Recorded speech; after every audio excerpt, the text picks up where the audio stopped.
Hello hello. सब visible है आपका, सबको पूछ लेता हूँ।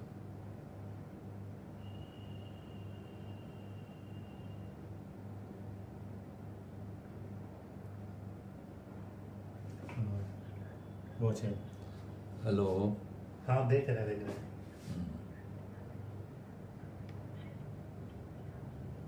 ठीक है। ओके ओके कर दे। चलिए बोलिए। हेलो। आप तो बोलते रहना, कोई सुने नहीं उधर से। वो जवाब नहीं कोई देंगे। जवाब दे देगा। कोई यहाँ टेक्स्ट शुरू करते कर। रहेंगे। आप ये पूछ लीजिए कि आपको आवाज़ आ रही थी नहीं। आपको आवाज आ रही है रिंकू जी? आ रही आ रही। चलिए बोलिए, आप बोलिए। हाँ, नमस्कार साथियों, आदाब। हम लोग हाँ, आवाज़ आ रही है। कोरोना काल में विजिबल है ना वीडियो? एक दूसरे से बात कर रहे हैं और कोरोना में सोशल डिस्टेंसिंग की बात की जा रही है। बात क्या की जा रही है, हो गया है वर्चुअली। ये हमको तो उम्मीद है कि इसमें आप सभी साथी और सभी लोग, पूरा प्रांत, पूरा देश, कम से कम जन धन की हानि होगी, लेकिन खतरा बढ़ता ही जा रहा है। ये चिंता की बात है। और एक चिंता और बात है कि जिस तरह से इस बीमारी को लेकर के जो टर्मिनोलॉजी का इस्तेमाल हो रहा है, सोशल डिस्टेंसिंग, वो हमारे जैसे लोगों को ये अटपटा भी लगता है। लेकिन ये विडंबना ये है कि इसको फिजिकल डिस्टेंसिंग हम समझते हैं कि कहना ज़्यादा मुनासिब होगा। सोशल डिस्टेंसिंग कहने से हमको लगता है, डर लगता है कि हजारों साल ये सोशल डिस्टेंसिंग हम लोगों का समाज, जो सुदर समाज है, जो उसमें अति सुदर, बाद में शेड्यूल कास्ट, शेड्यूल ट्राइब उनका संवैधानिक नाम पड़ा, और जो अस्पृश्य थे, तो वो सब लोग हजारों साल तक इस मुल्क में ब्राह्मणवादी जो व्यवस्था है उसमें इस दंश को, सोशल डिस्टेंसिंग के दंश को झेलते रहे। तो इसीलिए हमको लगता है, अब जो ब्राह्मणवादी व्यवस्था थी, आप देखे होंगे, जो पुरोहित होते थे, जो वो समाज था, वो आशीर्वाद भी देता था, तो वो ऊपर हाथ उठा करके ही, शरीर से स्पर्श उसका नहीं होता था। साष्टांग दंडवत करने वाले पैर छू करके प्रणाम तो कहा जाता है, लेकिन बहुत लोग छूने की भी इजाजत नहीं थी पैर को।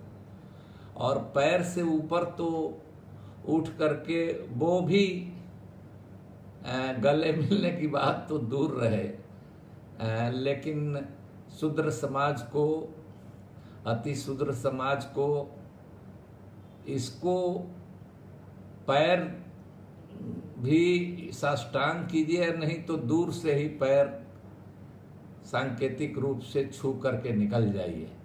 तो वो फिर से ये सोशल डिस्टेंसिंग, इसीलिए हमने कहा कि ये दौर है और हमको अटपटा लगा, तो इसको फिजिकल डिस्टेंसिंग हम कहते हैं। बहरहाल मैं अब आता हूँ, आज हम लोग साहू जी महाराज को याद कर रहे हैं, तो साहू जी महाराज को हम नमन करते हैं और उस क्रांतिकारी और समाज सुधारक शख्सियत को जिसने वो राजशाही व्यवस्था में भी, किंगशिप के अंदर में भी एक राजा ने सबसे पहले उसने आरक्षण की व्यवस्था लागू की शूद्रों के लिए 50% और सरकारी नौकरियों में उनकी जो सरकार थी अपने यहाँ लागू किया। आज हम लोग इतना दलित आंदोलन, पिछड़ा आंदोलन, आज़ादी और सैकड़ों साल बाद जो हम लोग हासिल भी किए मंडल कमीशन के जरिए, तो वो भी 27% आरक्षण ही लागू है और उसका किस तरह से वो तहस नहस हो रहा है ये सबके सामने है। अब वो ऐसा लगता है कि सिर्फ वो कहने के लिए है और जो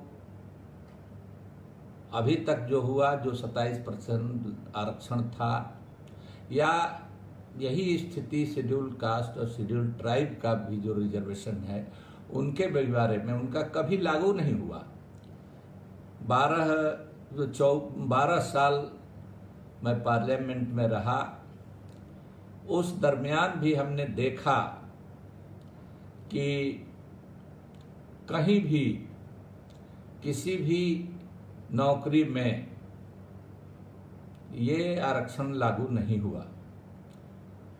बैकलॉग चलता रहा, डी रिजर्व भी हुआ। अब तो वो भी बात नहीं है, सारी चीजें न रहेगा बांस न बजेगी बांसुरी वाली स्थिति, न सरकारी नौकरियां रहेगी, न पब्लिक सेक्टर रहेगा और न आरक्षण रहेगा। तो ये सारी चीजें जो लंबे संघर्ष के बाद हम लोगों ने हासिल किया था, वो सब भी कहने के लिए कई दिग्गज पिछड़े वर्गों के और दलित समाज के नेता भी हैं, पावर में भी रहे हैं लंबे समय तक, कम से कम डिफरेंट स्टेट्स में रहे हैं, रूल किया है। लेकिन ये सबके जिंदा रहते भी ये सब कमाई, जो साहू जी महाराज हों, बाबा साहब अम्बेडकर हों, महात्मा फूले हों, या जो कर्पूरी ठाकुर जी हों, या बीपी मंडल साहब ने जो कुछ ये किया, तो वो सब भी सब कुछ खुलेआम लूटा जा रहा है और हम लोग बेचारे और बेबस बने हुए हैं और कोई मजबूत उसकी आवाज भी नहीं। मैं जब तक पार्लियामेंट में रहा, मैं इसके लिए चीखते रहा, चिल्लाते रहा, कई बार अकेले भी लड़ना पड़ा, कई बार इक्का दुक्का समर्थन भी मिला। लेकिन चाहे यूनिवर्सिटीज हों, चाहे एम्स हों, चाहे और दूसरे सरकारी महकमे हों, उसमें जिस तरह से हुआ, तो अभी इतनी मुश्किल हो रही है जमहूरियत के अंदर, डेमोक्रेसी के अंदर, तो ये समझा जा सकता है कि उस समय जबकि समाज किस तरह का था, राजशाही का दौरा था, सामंती युग था, उस दौर में साहू जी महाराज की दूरदर्शिता और उनकी हिम्मत जिस तरह से उन्होंने की और उसको चैलेंज किया, उसको बदला, और बहुत सारी बातें हैं। महात्मा फुले से भी प्रभावित थे, और बाबा साहब अम्बेडकर शायद विदेश में पढ़ाई बीच में ही रोक करके आ गए थे या आने वाले थे, लेकिन उनको आर्थिक मदद जिस तरह से की, ये सारी चीज़ें तो वाकई आप लोगों ने, रिंकू जी ने जब हमको कहा तो हमको बहुत खुशी हुई कि ये चीज़ उनको याद कर रहे हैं हम लोग। साथियों, रिंकू जी से हमारी बात हुई थी तो उन्होंने जो हमको बताया था कि मुस्लिम समाज के को लेकर के सामाजिक न्याय की, और जो पसमानदा आंदोलन जो आप चलाते हैं उसको लेकर के हम बात करें। तो मैं आता हूं उसी पर, और आप ये समझ लें कि जब हमने पसमानदा शब्द को चलन में लाया तो पसमानदा दरअसल फारसी का शब्द है, और जो उसका अर्थ ये है कि जो पीछे छूट गया है या पीछे उसको ढकेल दिया गया है, हाशिए के लोग कह सकते हैं, वंचित कह सकते हैं, ऐसे समाज की हम को एक नाम देने के लिए जाति की राजनीति से जमात की राजनीति, और आप समझ सकते हैं कि मुस्लिम समाज में इस तरह की आवाज़ को उठाना, हम समझते हैं कि हिंदू जो समाज है या दलित समाज है उसमें तो सामाजिक न्याय की बात, आरक्षण की बात करना उतना मुश्किल नहीं था। अगर मुश्किल होगा भी तो बहुत पहले होगा, या था पहले मुश्किल, लेकिन जिस दौर में हम पसमानदा आंदोलन शुरू कर रहे थे उस दौर में ये बड़ा मुश्किल काम था। आप जानते हैं हिंदू और धर्म और इस्लाम में मुसलमान जिस मजहब को मानते हैं उसमें एक बुनियादी फर्क ये है कि हिंदू धर्म में तो आप मूर्ति भंजक हो सकते हैं, आप देवी देवताओं को के खिलाफ कोई भी बात बोल सकते हैं, आप उनके कर्म कांडों को मान सकते हैं, नहीं मान सकते हैं, फिर भी आप हिंदू रहेंगे। हिंदू जन्म ले लिया तो हिंदू मरेंगे भी। लेकिन इस्लाम में जो हो सकता है कि वो नया धर्म है इसलिए, या और भी कई ऐतिहासिक कारण भी हैं और उसकी कुछ खूबियां भी हैं जिसके चलते उसमें इस तरह के सवालों को उठाना तो बराबर जो मुसलमानों के अंदर जो हम लोग कहते हैं अशराफिया तबका, वो जो है अशरफ, जो अपने को आला समझते हैं, अपने को अफजल समझते हैं, अपने को ऊंच समझते हैं। जाहिर है कि अगर कोई अपने को आला समझे, उम्दा समझे, बेहतर समझे तो कोई तो निम्न होगा, कोई घटिया होगा, तभी कोई बड़ा होगा। तो वैसे में ये शब्द चलाना हम लोगों को, कई साथियों को को जान भी गंवानी पड़ी, हमले हुए, केस मुकदमे हुए और कई तरह से। लेकिन एक सावधानी हम लोगों ने बराबर बरती कि ये शब्दों के चयन में या बातों को रखने में कि उनको ये मौका नहीं मिला जो हमारे विरोधी थे कि हमको कोई सलमान रश्दी और तस्लीमा नसरीन घोषित कर दें।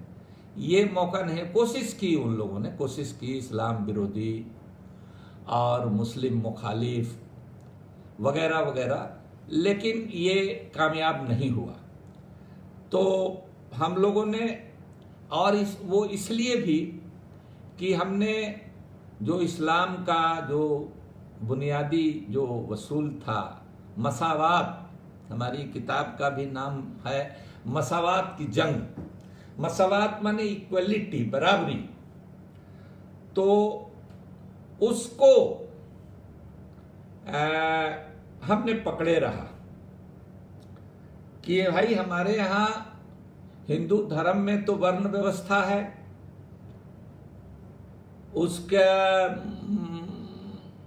उसकी मान्यता है, लेकिन इस्लाम में वसूलन इन प्रिंसिपल ये नहीं है, अमलन है, व्यवहार में है, मुस्लिम समाज में है।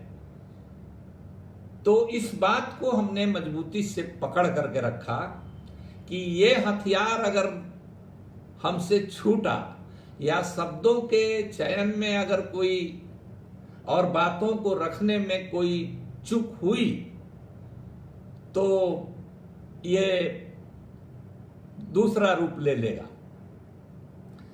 तो मसावात की हमने बात की, हमने बात की, लेकिन एक संकट है, ये एक चीज है कि अब ये पूरे देश में जब हम लोग इस नाम को रख रहे थे तो हमारे साथियों ने भी, पसमानदा मुस्लिम महाज जब हम बना रहे थे 97 में, तो हमारे साथियों ने कहा कि भाई ये शब्द मत रखिए, ये कोई समझेगा नहीं, कहाँ से आप निकाल के ले। हम लोग तो, कई लोगों ने कहा हम लोग तो सुना भी नहीं है।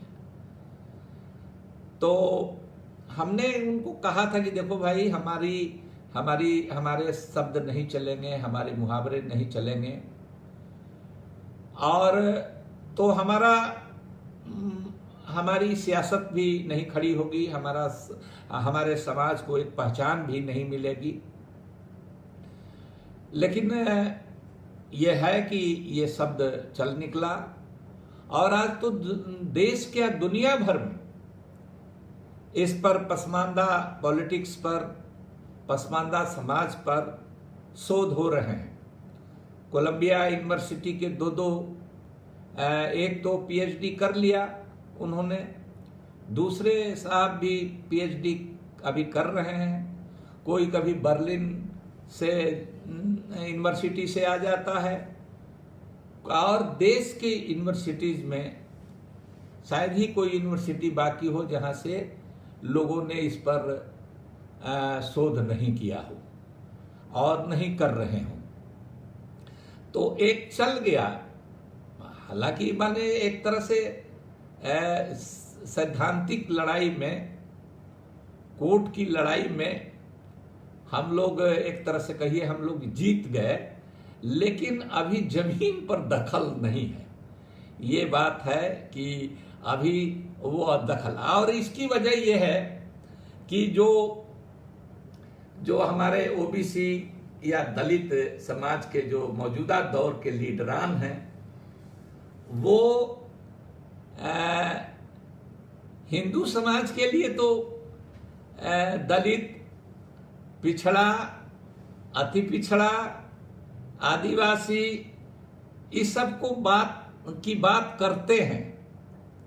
इस सब को जो भी हो दिखावे के लिए ही, चुनाव जीतने भर के लिए ही सही, लेकिन उस पर कमोबेश वो अमल करते हैं। और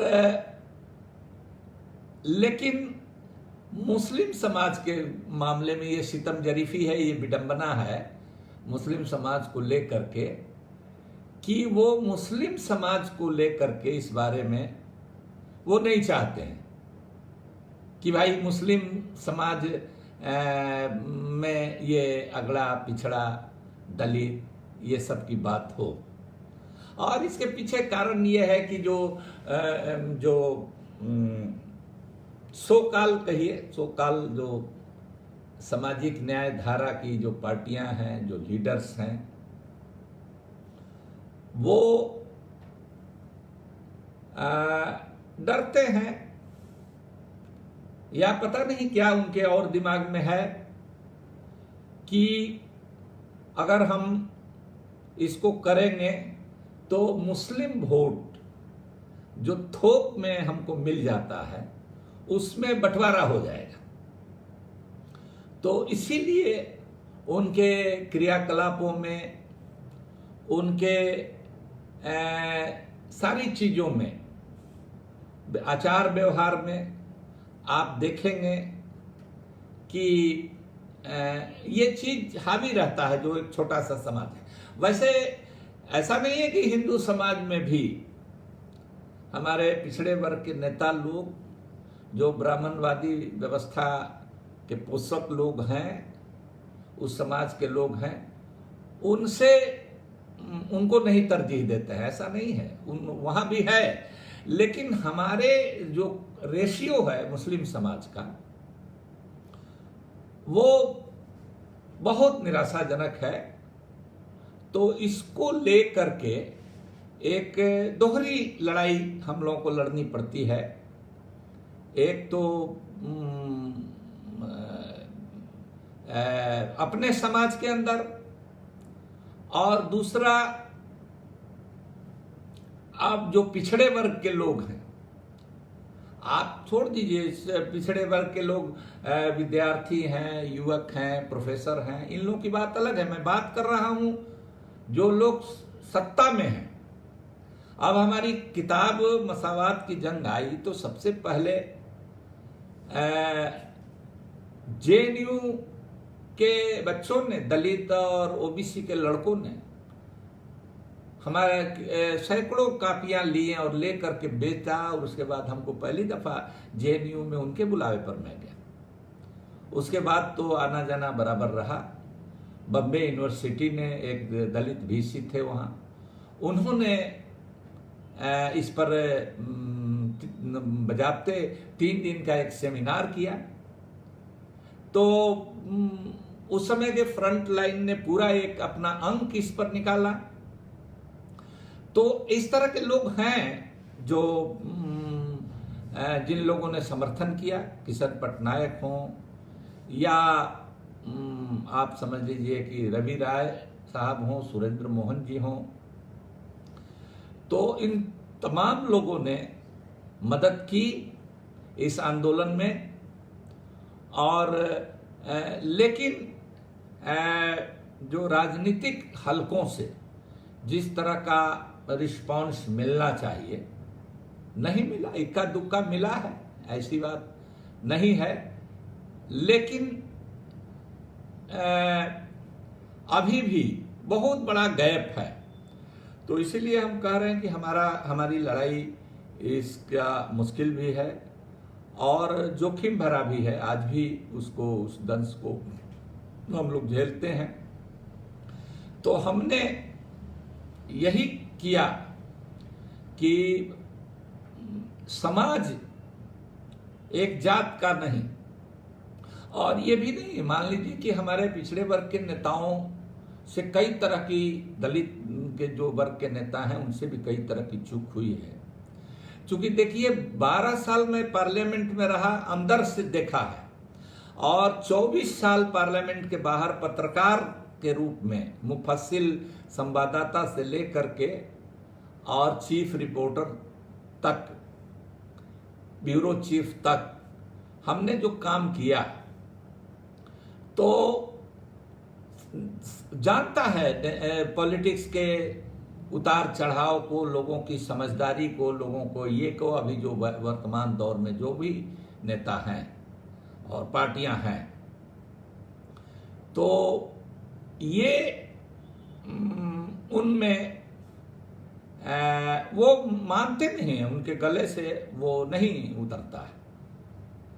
तो ये है। तो हम लोग निराश नहीं हैं, हम लोग इस काम को हम समझते हैं कि धीरे धीरे इसका साहित्य तैयार हो रहा है। बहुत सारे लोग अब अच्छा काम कर रहे हैं, हमसे भी हम कहेंगे कि हमसे भी बेहतर नए नए जो लड़के आ रहे हैं, उनको ज़्यादा नई टेक्नोलॉजी से लैस हैं और उनका एक मेथड है। हम तो बिल्कुल सपाट तरीके से, हम तो कहते हैं कि भाई हमने तो एक लकड़हारे की तरह से जंगल में गए और जो भी समझ में लगा कि ये कीमती लकड़ियां हैं, इनको काट करके ले चलो। तो अब हमारी जो युवा पीढ़ी आ रही है, नए रिसर्च स्कॉलर आ रहे हैं, उसको एक शेप दे रहे हैं, उसको एक आकार दे रहे हैं। और यही नहीं, दलित समाज के लोगों पार्लियामेंट में रहने का मौका मिला तो रामविलास जी के साथ भी मौका मिला, बहन मायावती जी के साथ भी मौका मिला, सपा बसपा के और दूसरे नेताओं को भी मिला, शरद यादव जी के साथ, लालू यादव जी के साथ, नीतीश कुमार जी के साथ पत्रकार के रूप में भी काम करने का मौका मिला, राजनीति में भी इनको देखने, समझने, नजदीक रहने का मौका मिला। लेकिन ये अभी तक ये जो विडंबना है वो कैरी कर रही है, ये नहीं निकलता है।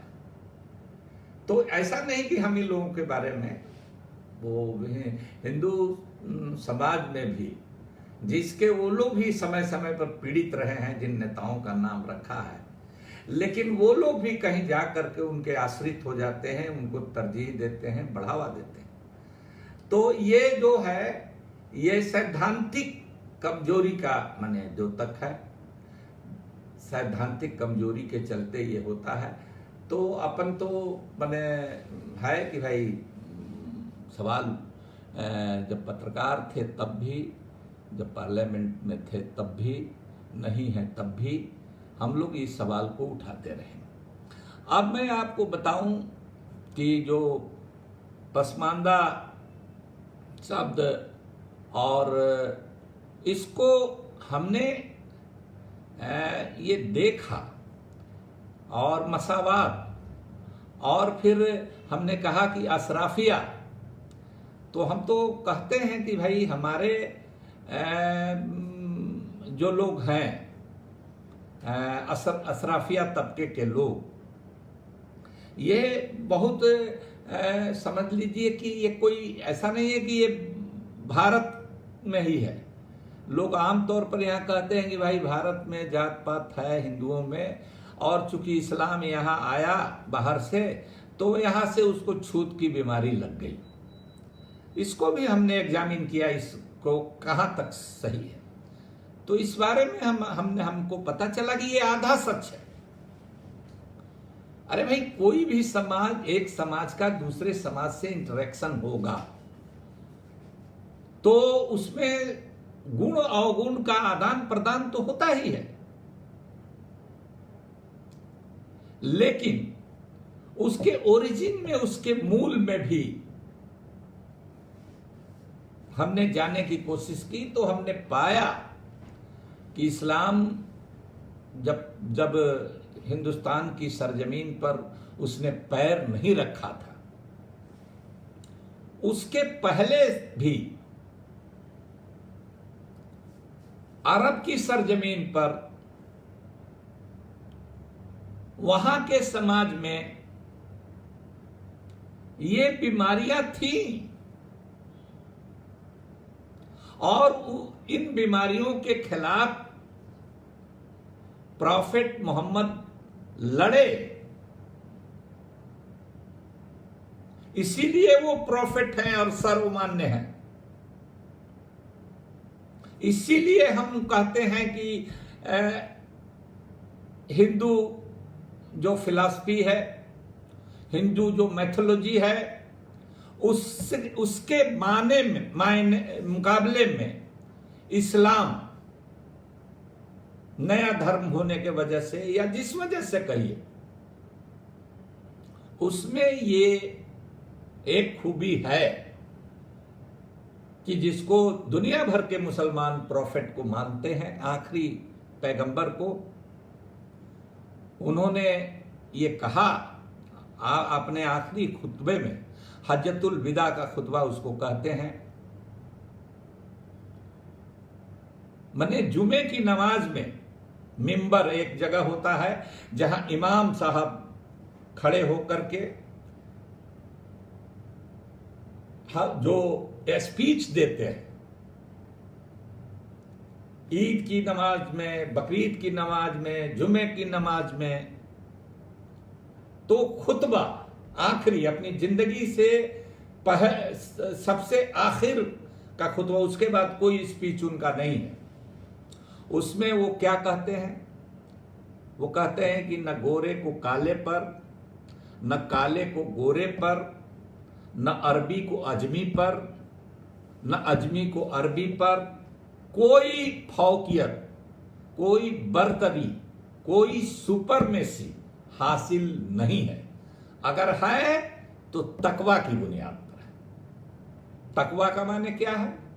तकवा का माने है कि कौन ईमान वाला है, कौन खुदा से डरने वाला है, कौन हक और बातिल, दो चीजें हैं, न्याय और अन्याय। हक माने न्याय, बातिल माने अन्याय, जो न्याय के पक्ष में खड़ा होता है।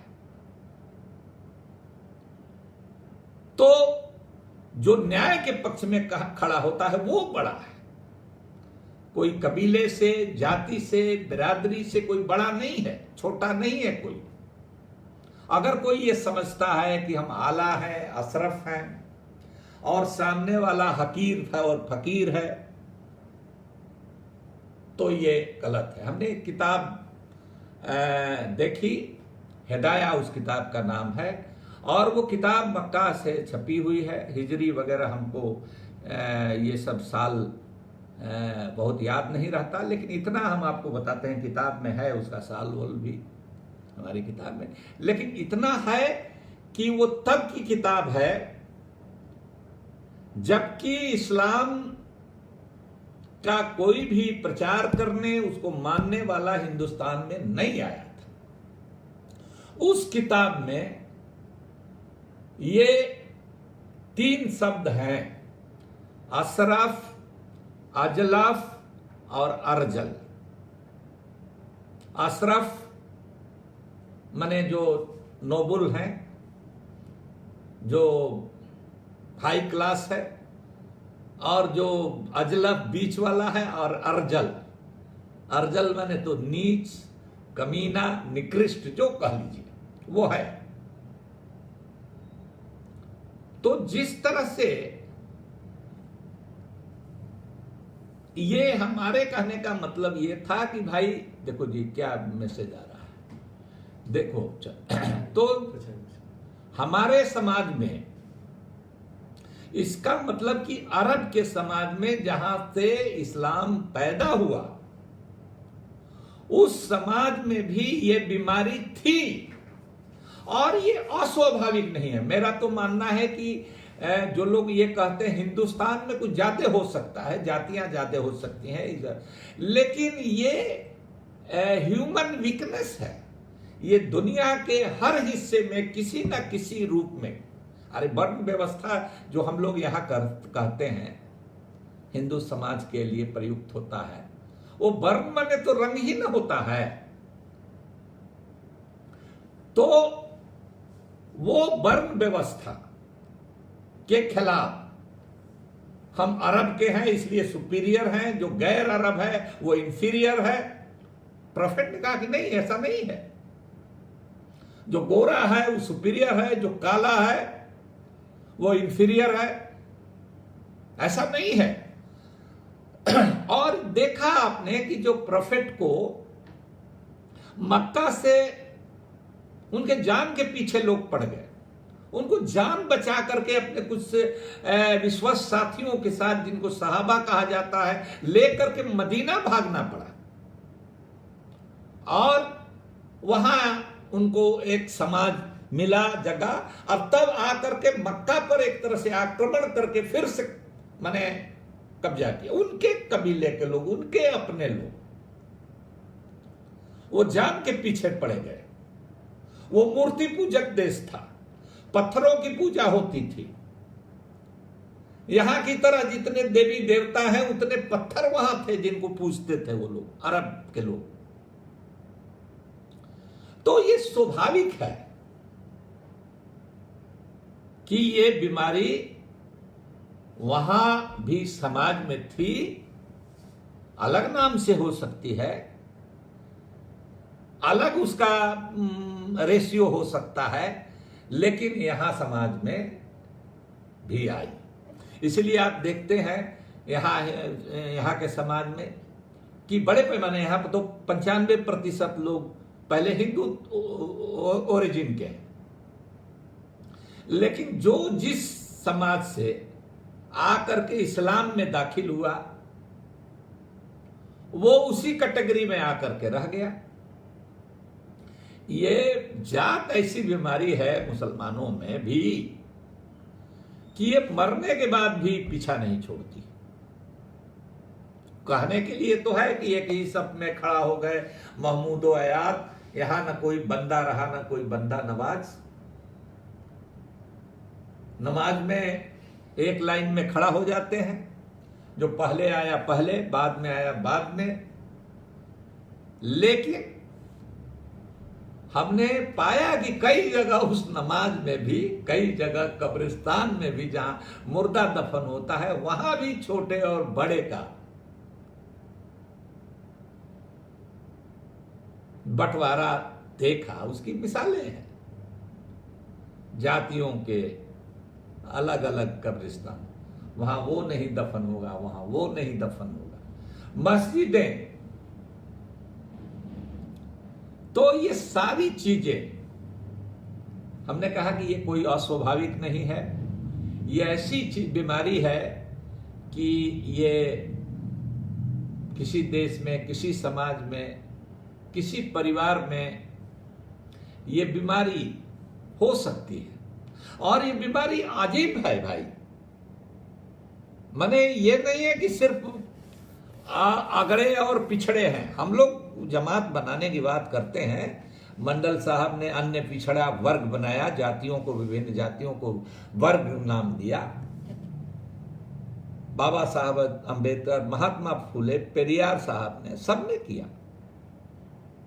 हमारे भी कई ऐसे पुरखे गुजरे हैं, आजादी से कुछ पहले, आजादी के बाद बिहार में भी कयूम अंसारी साहब और मौलाना मियां अब्दुल मालिक दानापुरी साहब, मौलाना अतीकुर रहमान अरबी साहब, इन लोगों ने अपने अपने ढंग से प्रयास किया, लेकिन कोई बड़ा आंदोलन इसका और कोई वैचारिक आधार तैयार नहीं हो सका। उसका कोई लिटरेचर, साहित्य नहीं तैयार हुआ, उस पर कोई शोध नहीं हुआ। अब हो रहा है। तो वहां भी ये बीमारी है। तो हम लोगों ने ये देखा कि भाई, जैसे हिंदू समाज में पहले तो हम लोग सब शूद्र ही थे, शेड्यूल कास्ट, शेड्यूल ट्राइब, दलित, उसका एक नाम बना। नहीं तो पहले जातियां ही थी ना, कोई चमार था, कोई दुसाद था, कोई भुइया था, कोई कुछ था, महार था, कुछ था।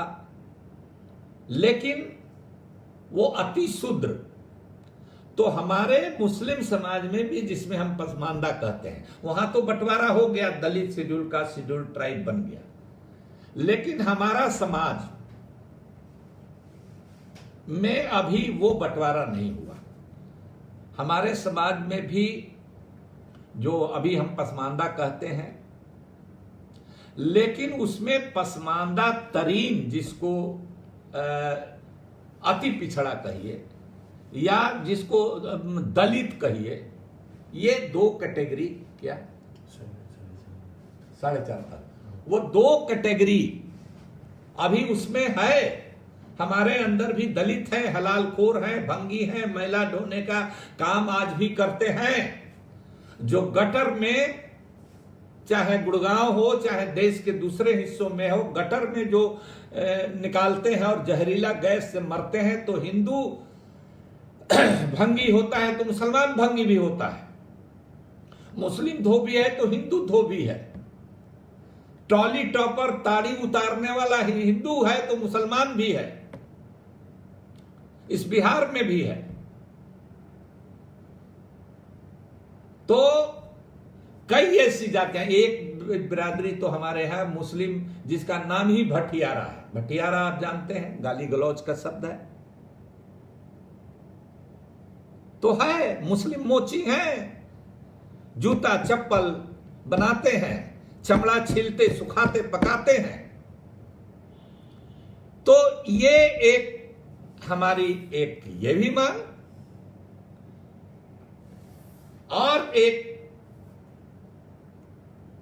जो पिछड़ा वर्ग है, एक बार सवाल उठा कि भाई मुस्लिम का अलग, कांग्रेस रिजाइन में यूपीए के समय में, कि मुसलमानों को अलग हम रिजर्वेशन दे दें।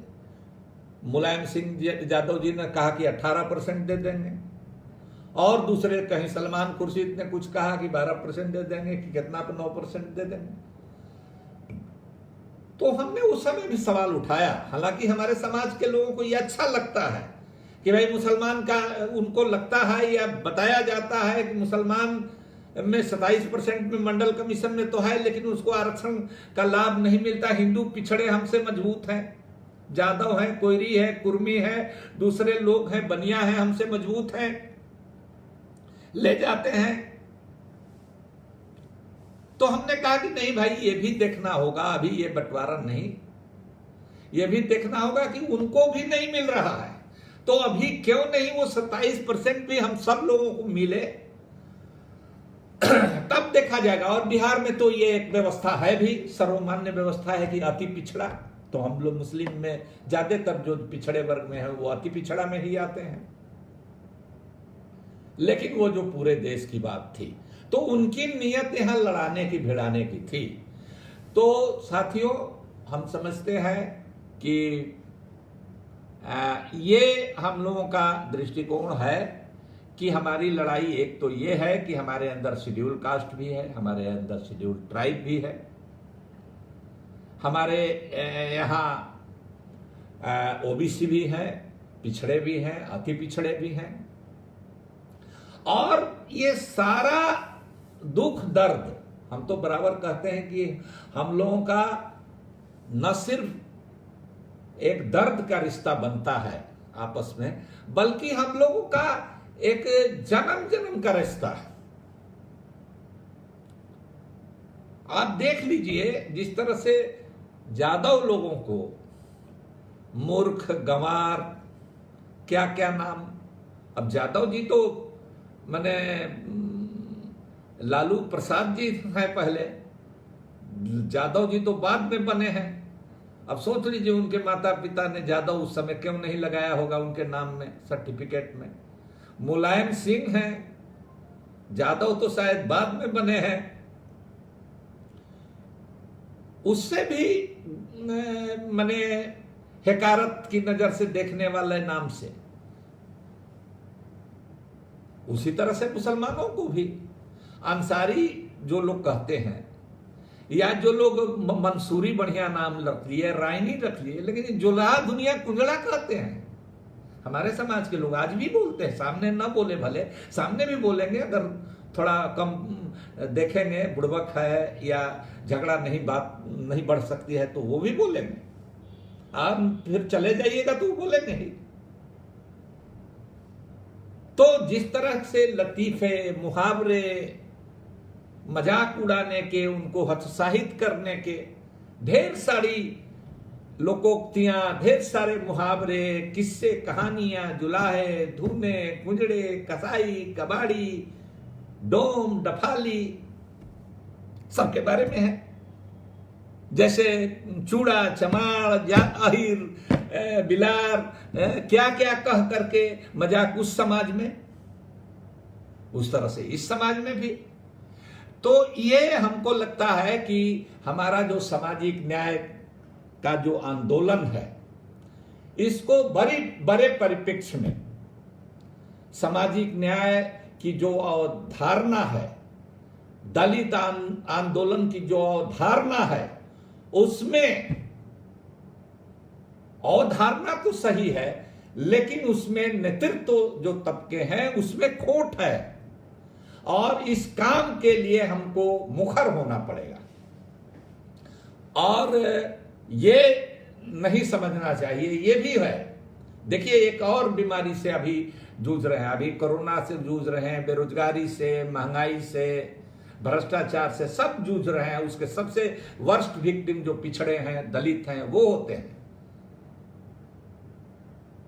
लेकिन हम लोगों को जो मुसलमान हैं, उसमें वो एक दूसरी भी बीमारी है।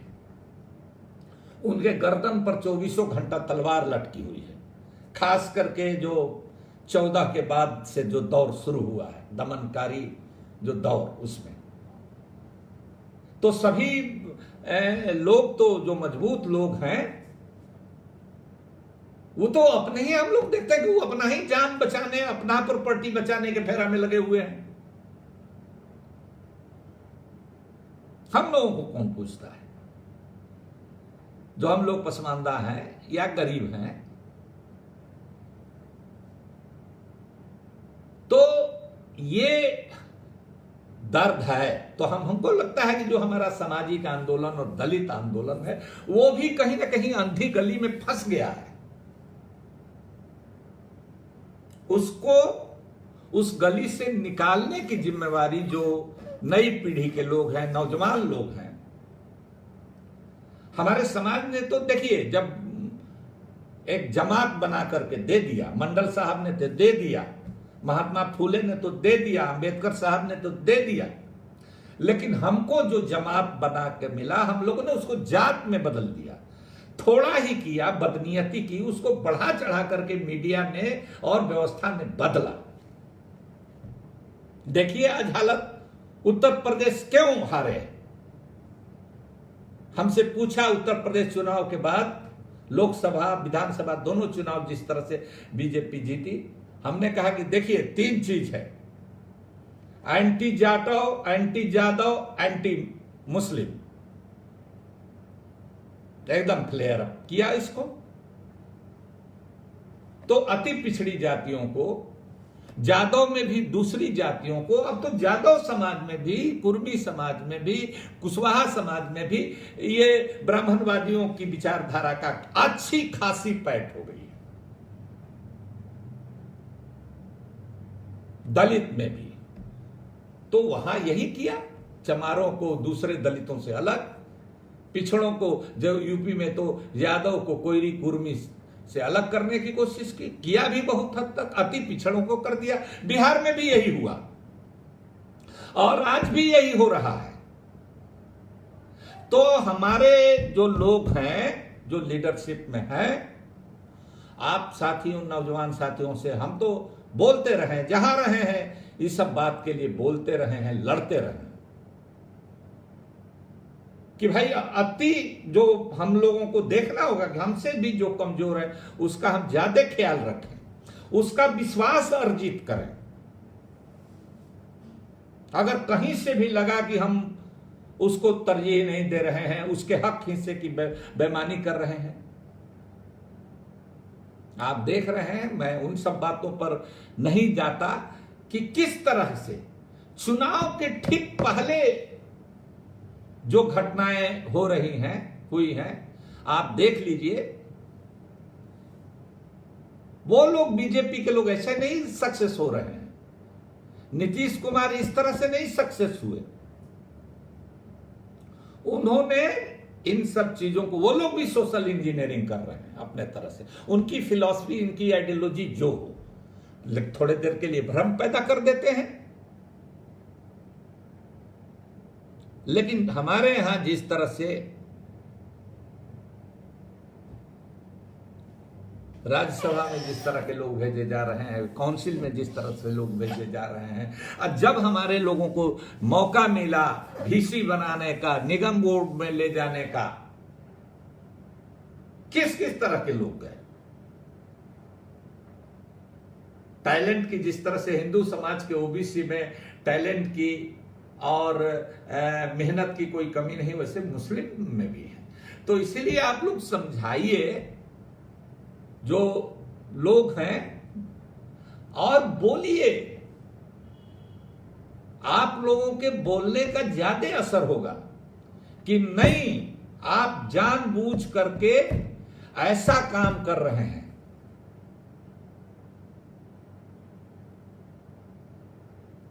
जिससे संदेश बहुत ही गलत जाता है और यही दुश्मन को मौका मिलता है यहीं पर।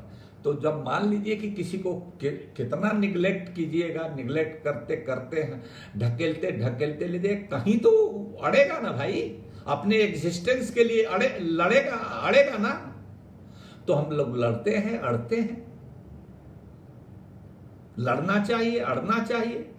और ये बात ऐसा नहीं है, मैं यही नहीं कह रहा हूं कि ये पिछड़े मुसलमानों के साथ ही हो रहा है, दलितों के साथ भी हो रहा है। उनके जो वोट के हकदार हैं और उनके वोट पर जो लोग नेता बनते हैं, एंजॉय करते हैं पावर को, वो लोग अपने समाज में भी ऐसा कर रहे हैं।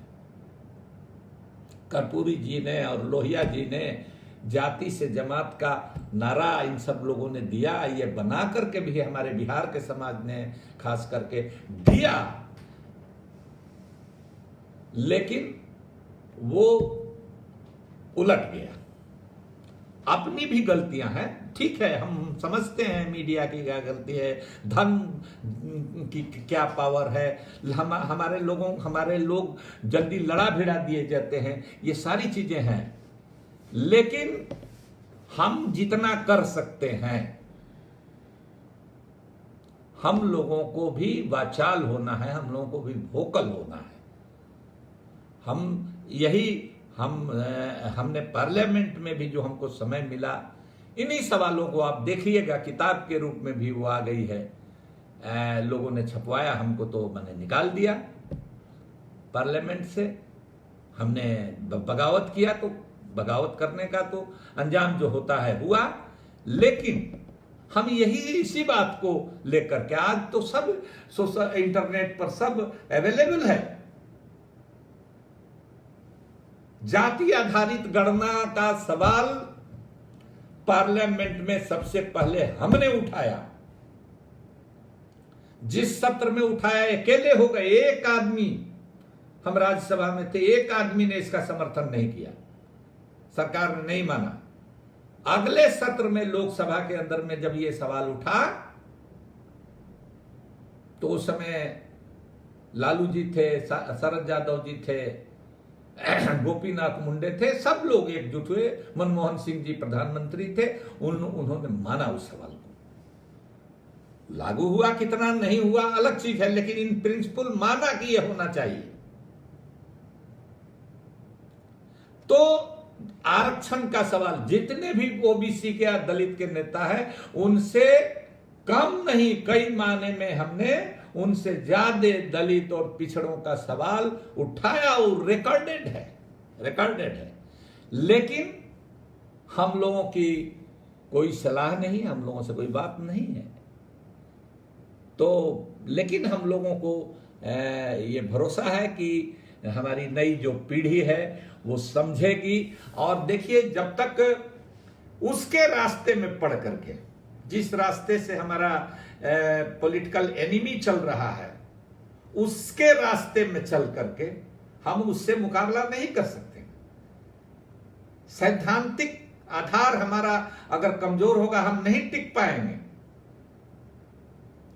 हमको जल्दी हमको चरित्रवान होना होगा, हमको भ्रष्टाचार से दूर रहना होगा, हमको भाई भतीजावाद, जातवाद, परिवारवाद से दूर रहना होगा, तब जाकर के हमारे लोगों का विश्वास। नहीं तो उनका प्रोपेगेंडा है, थोड़ा सा हम करेंगे, ज्यादा प्रचार हो, उनका कुछ नहीं प्रचार होगा। वो भी को करते हो तो वो भी करेंगे, लेकिन उनका प्रचार नहीं होगा। तो हमारे लोगों को, और यही किया है, जितने भी लोग हैं हमारे, जो कुछ कर पाए हैं, उन्होंने किया है, संयम बरता है, संयम बरता है, और अपने कथनी और करनी में एक रूपता दिखाई है, साबित किया है। आम लोगों को लगना चाहिए कि नहीं भाई, जो ये कहता है वही करता है, तब लोग भरोसा करते हैं। तो साथियों, हम समझते हैं कि अब देखा, हमको अच्छा लगा। हमारे मित्र अनिल चमरिया जी इसके बाद आने वाले हैं, लक्ष्मण जी इसके पहले बोल चुके हैं, हमारे लड़के ने बताया। तो सबको, रिंकू जी और जितने साथी हैं, सबको हम फिर से एक बार आदाब सलाम हम कहते हैं। और ये हम कहते हैं, समझते हैं कि जो हमारा सामाजिक आंदोलन कि जो अंध गली में जो फंस गया है, और जो हमारा दलित आंदोलन फंसा हुआ है, इसको हम लोग निकालेंगे। और ये निकलेगा, ये भरोसा है कि निकलेगा। और इसके लिए नए लोगों को, वैचारिक प्रतिबद्धता वाले लोगों को, ईमानदार लोगों को, हम लोगों को आना होगा, और आ करके जाति से निकल करके जमात की को हम लोगों को बनाना होगा, तभी हम मुकाबला कर सकते हैं।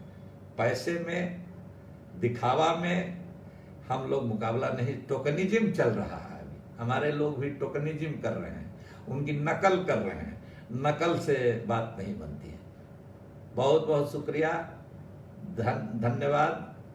जय साहू महाराज जी, महात्मा फूले साहब, अंबेडकर साहब। साथियों, सलाम, आदाब।